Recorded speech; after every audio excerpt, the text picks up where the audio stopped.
Hello everyone, and thanks for joining me.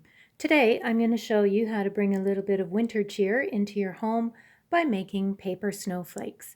So to do this particular craft, you're going to need a template. This particular one has 8 different patterns on it, which will give you 8 different patterns of snowflakes. You're going to need a pencil, you're going to need a sharp pair of scissors, and you're going to need a piece of plain white printer paper. You can use other colors of paper. It's up to you. However, I don't recommend that you use any of the thick paper such as cardstock.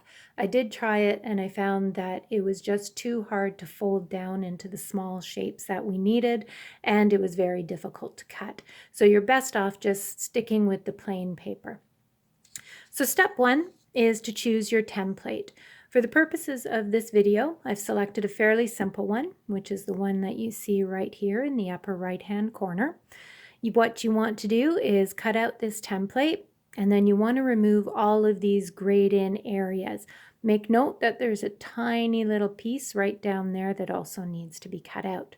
So once you've done that, you are going to be left with something that looks like this. This is your template.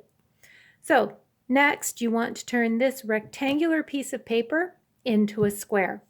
Now, before you go rushing off looking for your rulers, there is an easy way to turn the rectangle to the square. Simply take the bottom left-hand corner and pull it up over to the right-hand side. You want to line up the edges of the paper so that they're nice and even. Once you are happy with that, you want to simply run your finger down the fold on this side all the way along, and you get a nice crisp line there, and you formed a triangle with a rectangle on the top. You don't need this rectangle part, so just take your scissors and follow the line that's created by the triangle and cut it out.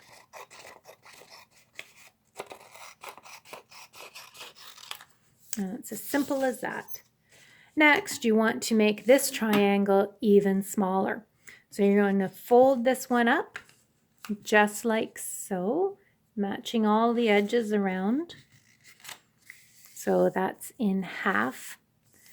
Now the next part is tricky. You want to take this triangle and fold it into thirds.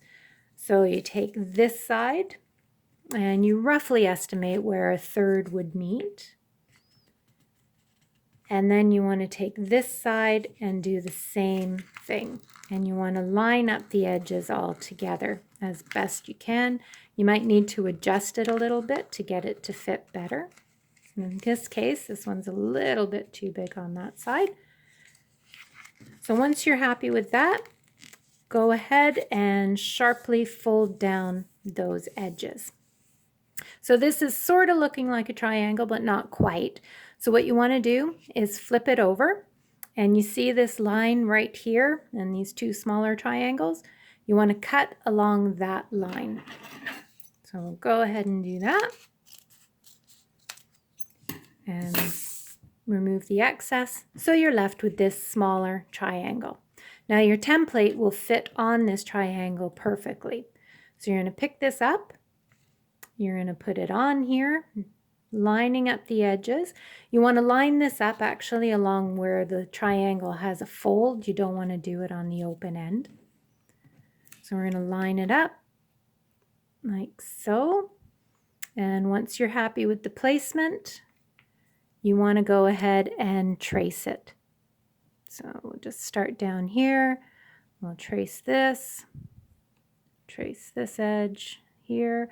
So this is one of the simpler patterns, like I said. Some of the other patterns have curves and things in them. They're not difficult to do, they just take a little bit more extra time. And there we go. Okay, once you are done your tracing, you are left with this particular pattern. Next, you want to cut away all of these larger areas. So just follow along the lines and cut along. So in the interests of saving time, I've gone ahead and done it. So this is what you'll be left with once you've cut away everything. You want to just simply unfold your snowflake. Be careful because this one is particularly delicate. So just take your time, unfold it the way it wants to go. And one more. And you are left with a beautiful snowflake. Because it's been folded so much, I probably would put a heavy book or something on top of it just so that it flattens out a little bit more. But once that's done, you are good to go. You can hang these snowflakes in a window, you can put them up on the fridge, you can put them on a Christmas tree, pretty much anywhere you feel that you want to have some sort of decoration in the house. So I hope you enjoyed this. Thank you for joining me, and we'll see you next time.